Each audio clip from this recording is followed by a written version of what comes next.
Public Q&A presents AskReddit question. What are some of the green flags of a true friendship? They text you first when they don't want anything. Truth, getting a text of "Hey bro, what's up?" is refreshing. Most often I get this text from a mate who wants me to jump on a game for some multiplayer, but never to ask for money or shit like that. When things are desperate, he'll text for help, but 99% of the time, it's just to see what's going on, 'cause they're bored, lol.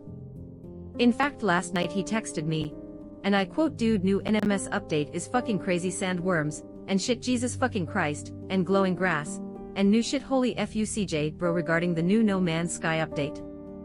At 3:30 am. Hey bro, what's up? Not much, just chillin', watching Battlestar Galactica, BU. Watching Community and listening to my girlfriend sleeping. Is Battlestar Galactica any good? I have been thinking about trying it out, but I am just not convinced yet. It's damn good, but it's really not the kind of show you can half-ass watching and understand what's happening like a lot of shows. You got to pay attention. But yeah man, I am loving it. You should watch the mini-series before the show itself to get a good introduction to what's going on. Even if you haven't seen each other in a while, you're able to pick up right where you both left off. But they also don't get mad at you for not talking to them in a while, and vice versa. I hadn't seen my childhood neighbor and best friend for 3 years. One day, I get a phone call that my brother died.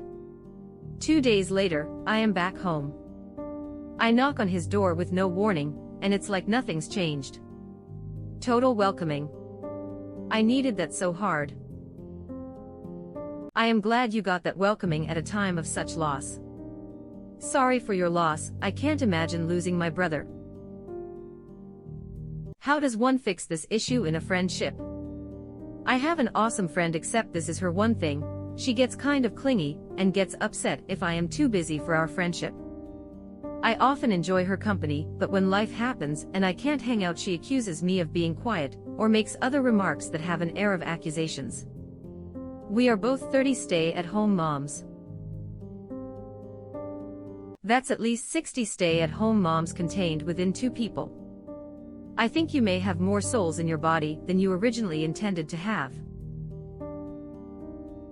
LOL, oops. It's late, haha, but you made me chuckle. I can't talk, LOL, face with tears of joy. I just went through this as your friend. For me, it was a self-esteem issue that got brought back up with mental health issues. I don't mean to be clingy. I just end up replaying bad patterns that never got resolved. The only thing I can suggest is to see if something else is going wrong in her life, and gently suggest therapy. My friend once told me, "I won't let anyone hurt you, man, even yourself," while helping me get off drugs.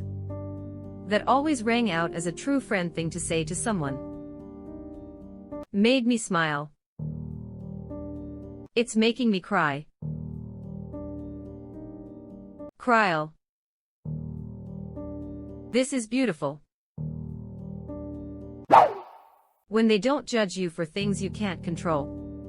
In high school, I had a sleepover. We all slept in the same bed, like normal. I would recently started some new medication. Turns out, a side effect was bedwetting. They never told anyone. They never judged me. They helped me change the sheets. I am still friends with those girls. I am so emotional over this one. I had a medical condition as a kid, and unfortunately it cost me the proper use of my colon. All fixed now though. I was 12, and most 12-year-olds are absolutely brutal. I was bullied and teased out of school, and these kids knew I suffered from insomnia, so they would call my house after midnight and tell me to kill myself.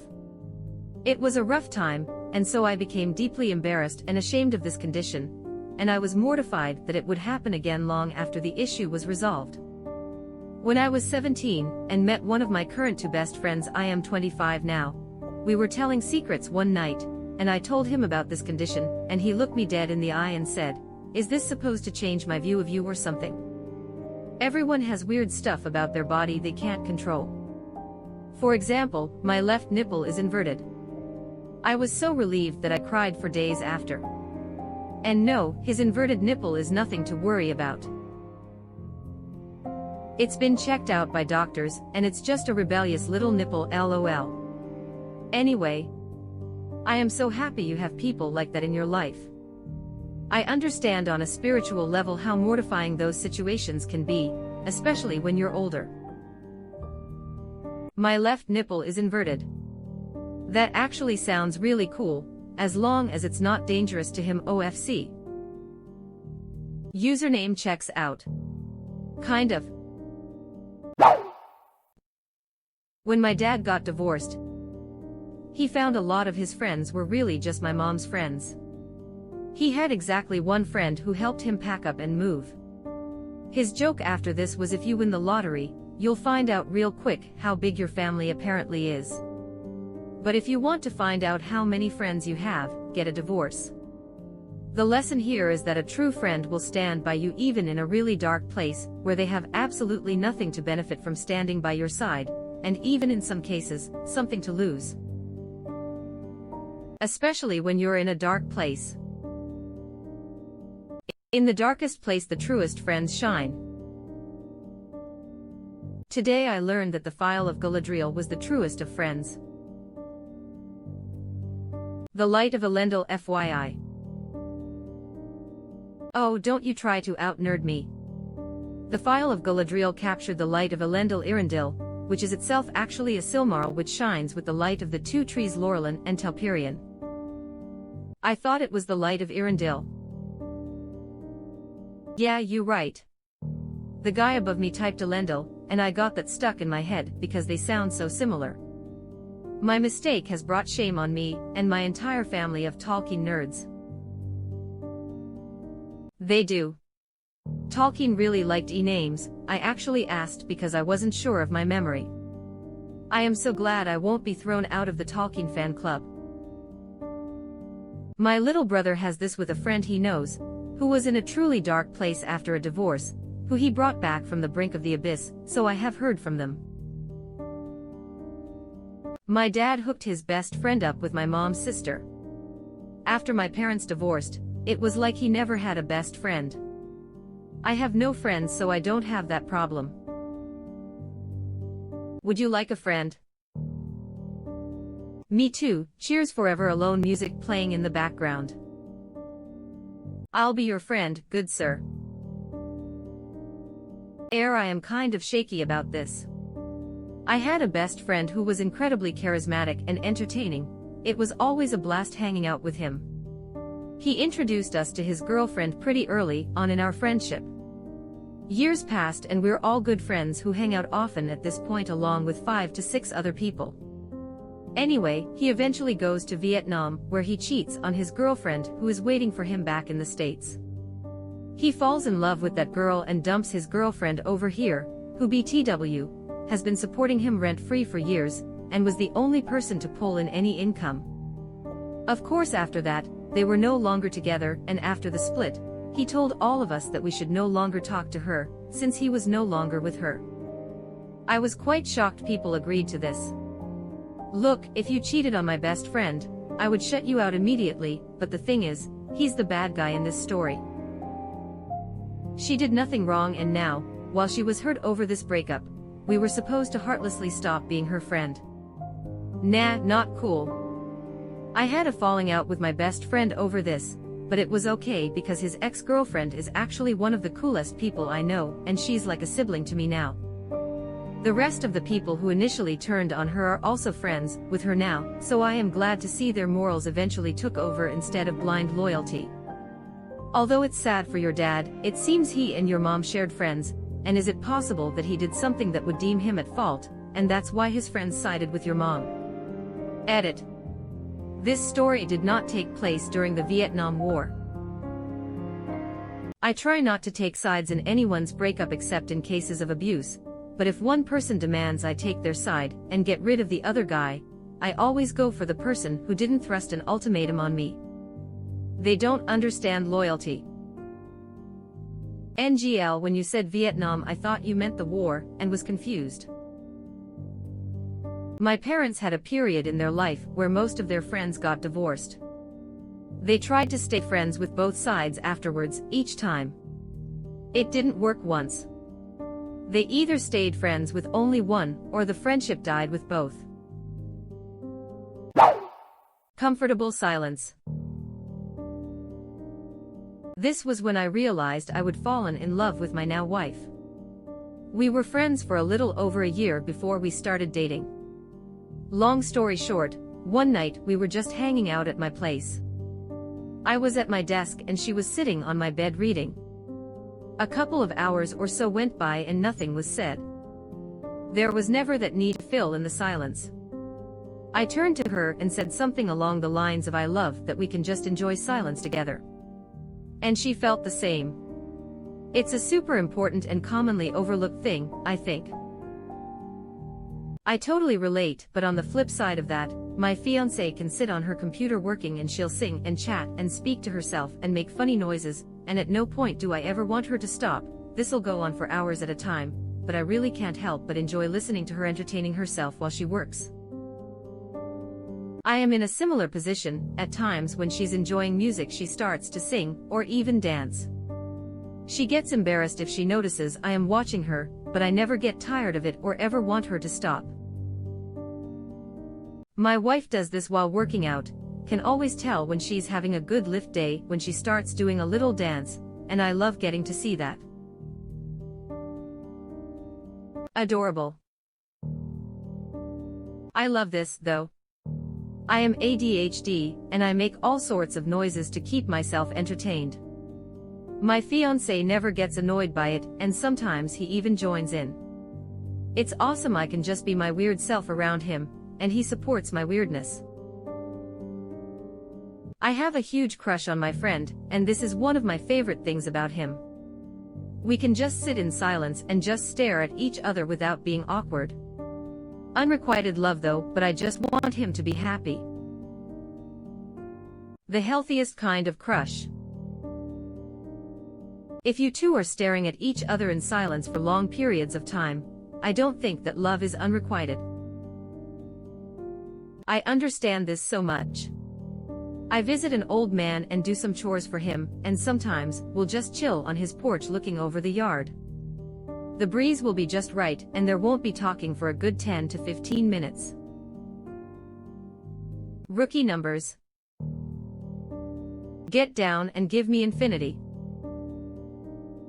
Me and my best mate can sit in the car and not say a word, and it feels normal. I am also pretty sure we've never said anything nice about each other, and only find it hilarious when one crashes their dirt bike and hurts themselves. Sounds like you have a very good bromance. I wish I had a friend like you, Mr. User Aesthetic Cock. I have two friends like that. We used to hang out and not talk for hours, each of us just doing our thing prior to COVID. One of them has her grandma living with her, and I don't want to put grandma at risk as my job involves meeting people sometimes. Other friend's father is currently sick with heart issues. Same on the phone. We can call and do our own thing. Stay up for hours. I usually crash early on sleepovers, haha. But like we will have the comfortable silent, and just enjoy each other's company. I miss both of them a lot. Last time we hung out as a trio was a social distance surprise picnic. But I want us to have sleepovers again, and not have COVID blocking our friendship. These are the best. Nothing like being with someone, and have no pressure to interact at all. This. Underrated but so important. Indeed, sadly, I have no friend I trust. You have no friend you trust so far. You're amazing. They will let you know that what you did was wrong. They won't judge you for your flaws. You feel completely safe to tell them your biggest mistake or flaw. You feel at ease around them. 5. Subreddit dragons fucking cars. I regret clicking the link. Subreddit cars fucking dragons. Subreddit fucking dragon cars. One of these is not like the other. Why? This subreddit lives up to the title. I am not disappointed. Of course, the most important one. How could we forget? I had one of my closest friend get mad at me once and call me a bitch. It really made me reevaluate how I behaved. I hope I have lived up to it. I got the news that my grandma was dying this past Tuesday. Unfortunately, I had work at 4 and class beforehand, so I planned on going to see her the next day. But my sister was insistent that she wasn't going to make. Texting my group chat, I asked my other shift leads only can switch with a SL due to me being a SL to ask if anyone could cover. No one answered. I left for work early. At the shop, I was beyond frustrated at my friends that I started ranting to my old co-worker, and now my absolute best friend who quit a few weeks ago. He jokingly said he could cover if my boss let him. Literally a few minutes later, my boss walks in, and in tears I explained to him my situation, and agreed to let my friend cover my shift for me. My friend agreed, and he came into the shop literally 20 minutes later. I was able to see my grandma and say my goodbyes that night. My grandma passed away an hour after I left. The realest of them all. Edit. First, thanks for all the support, guys. Just to clarify a few things. My boss is cool. I just know he's stressed all the time with his businesses, and I felt really bad to leave the crew that night. I also at the time didn't really think of this being super duper important, since I then planned on going to visit the next day. I had hoped that she would maybe last that long, and my mind was a mess from a previous death. Looking back, I should have just talked to him from the start, but I am also super grateful when he walked in when he did. Yeah, I do really wish I could quit this job, but not many other jobs would allow for me to work around my grad school schedule and pay me well. This post was really meant to be a shout out to my friend. He doesn't take shit from anyone, but he knows what is important to others. That being said, I am about to go off on my co-workers. What an og. Your shift leads are cunts. And yet, if you call them out on it, they'll be all uppity, but you were able to find someone to cover, and thus feel vindicated in not responding at the time. When you don't have to talk 24/7 to know that you're there for each other no matter what. And when you do see or talk to each other again, it's like no time has passed at all, you just have more stories to tell. Edit. I just wanted to say that I am so glad a lot of people resonate with this. And this is now one of my favorite threads ever. I am just reading everyone's very wholesome replies. 3 Thanks for all the wholesome rewards, too. Since we're both in different schools, we only meet each other about once a year, still text to each other occasionally. I miss you, Bert. Edit. For those making Bert and Ernie jokes, his name is actually Bertrand, we all just call him Bert though. Subreddit username @out. I miss you too, Bert. Yeah, this account was named after him, a bro to me. That's pretty wholesome. So wholesome, I hope you'll get to meet him soon. So wholesome that I hope Bert sees this. Maybe we'll find some time to hang out after our end-of-year exam. White smiling face. Bert sounds like a bro. Just reconnected with a friend I haven't been in contact with for 6 years. From the second we saw each other, it was like those 6 years never happened. Heavy black heart. When nothing you ever told them ends up as gossip. That's very insightful. I heard or you or Mackinsauce called the op above him a dick. I heard user Vamplosion is a snitch. I heard you or Sulfur 99 is a gossiper. I heard that you or Coward in 2005 is a salon Bolshevik. I heard you or It's Time for You to Go is a parlor Maoist. I heard that everybody in this thread is lying, but I don't believe that. I heard user Prucka is making lies about others. I might sound like a sociopathic Dexter trying to let fellow sociopaths in on the tricks to come off as a functioning human being, but most people have at least one person who they rely on enough to trust with any secret. The person we tell the secret to has at least one other person they really trust. Soon enough, the secret has been passed on between people who fully trust each other to not retell said secret. Then before you know it, someone tells Kevin Bacon. When you can talk about nothing and talk about deep things.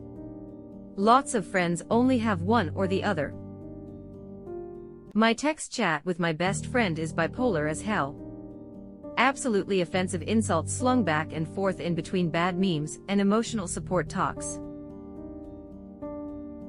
This is my group chat. Sometimes a snap memory will come up from years ago, and we will all reminisce about school, and how much life sucks now, but then the next day, we will start hurling insults and joke about things that shouldn't be joked about.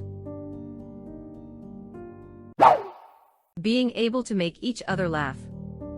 Really, truly, help I can't breathe laughter. I didn't realize how rare it was until it was too late.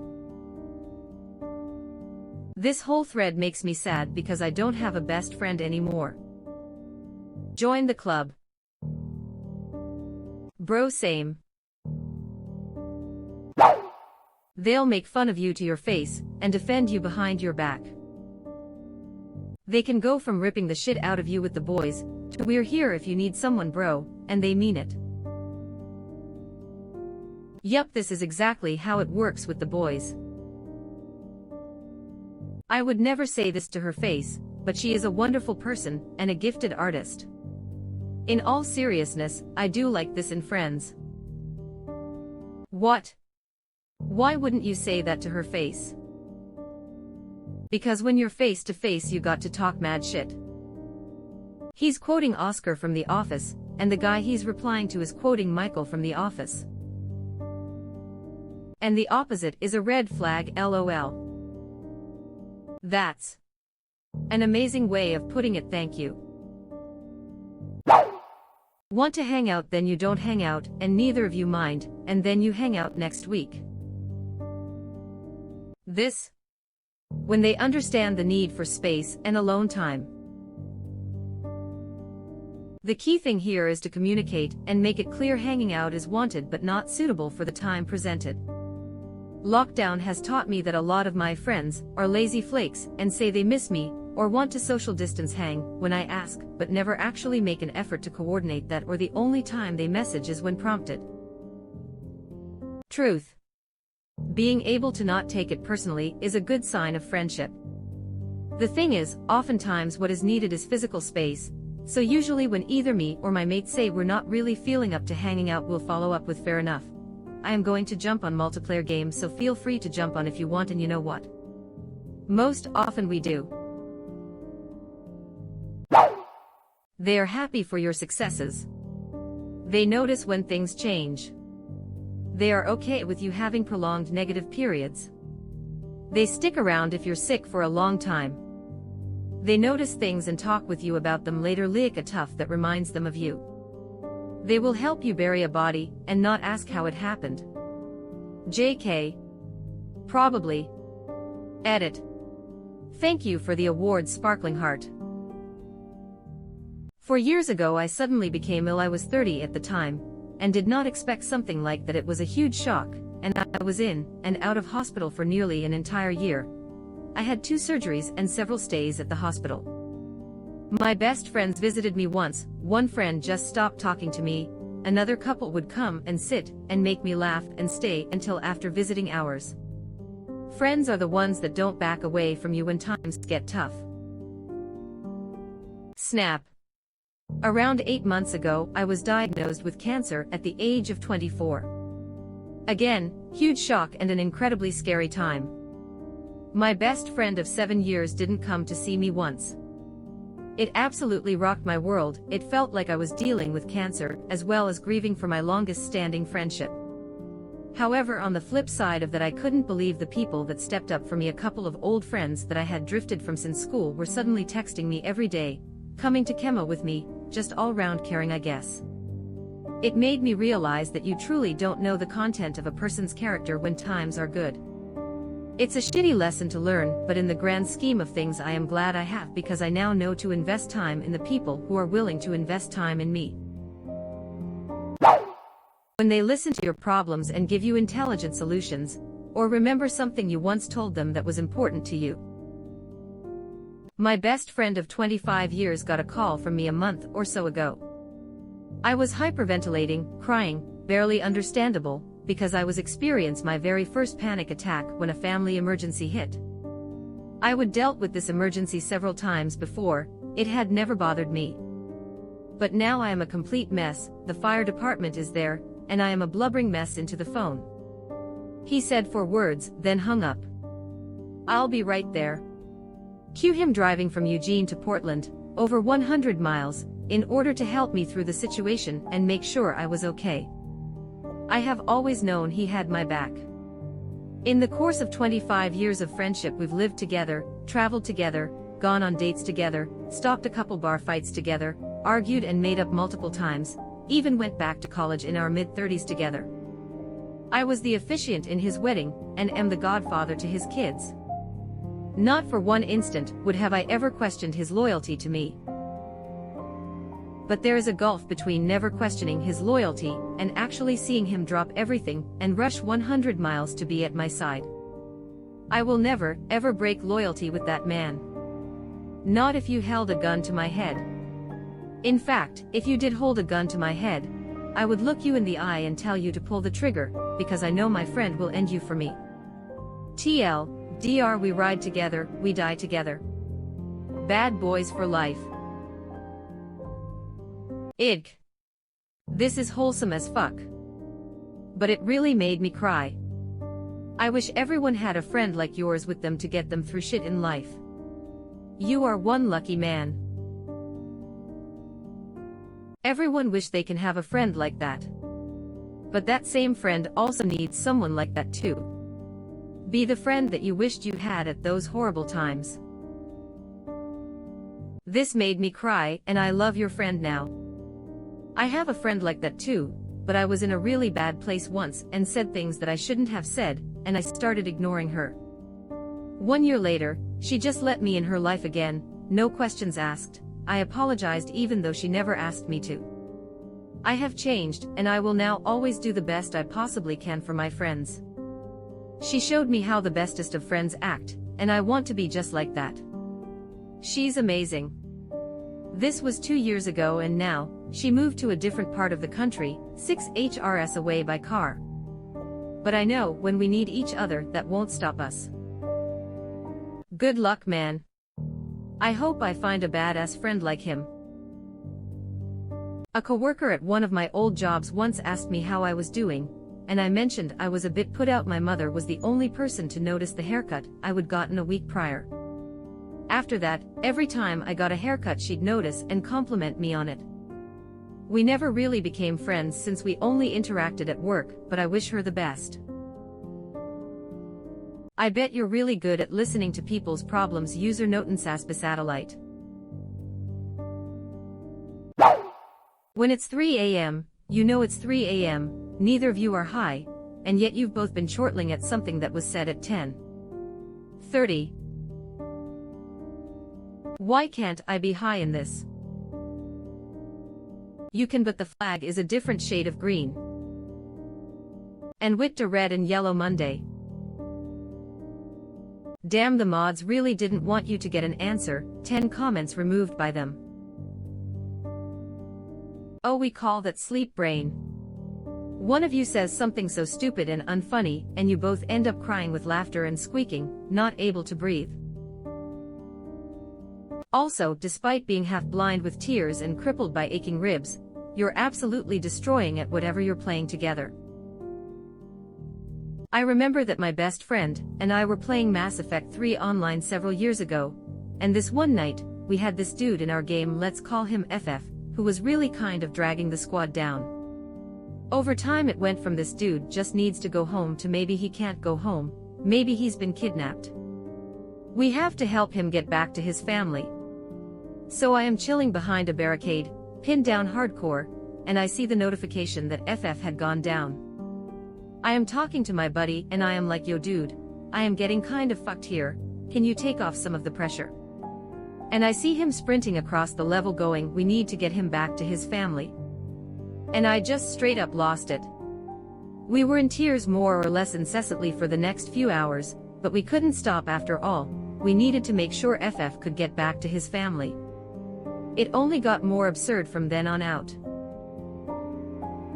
At the end of all of this, FF had undergone this metamorphosis from being a kid who kind of sucked at me 3 to the final destination of us being charged with the divine task of making sure that the Messiah could be returned to where they belonged, and we, his humble servants, had been forever touched by his presence and would go out and preach his word to all that would listen.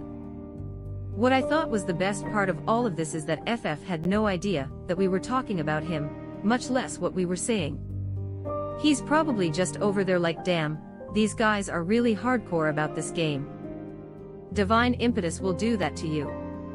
He did say something at the very end before he got off, but we didn't hear him, we only saw that he was talking in game chat. We put on the headset to implore the Lord to repeat himself, only for him to log off. It still haunts me to this very day what divine truths I had missed in those words.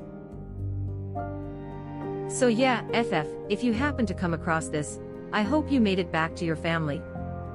I also hope you found it entertaining that my best friend and I nearly peed ourselves from laughing so hard. And I still laugh to this very day remembering that absolutely idiotic story.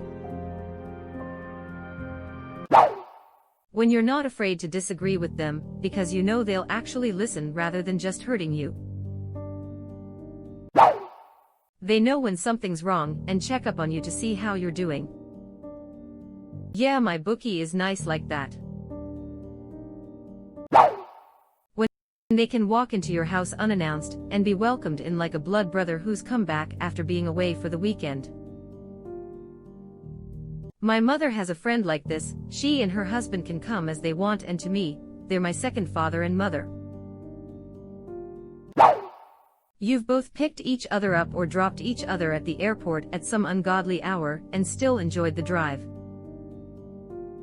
Wow! You are still with us. Thanks for being such a nice person. As long as you are here, why not like this video and subscribe to our channel? Also, you can press the bell icon, so you won't miss any future uploads.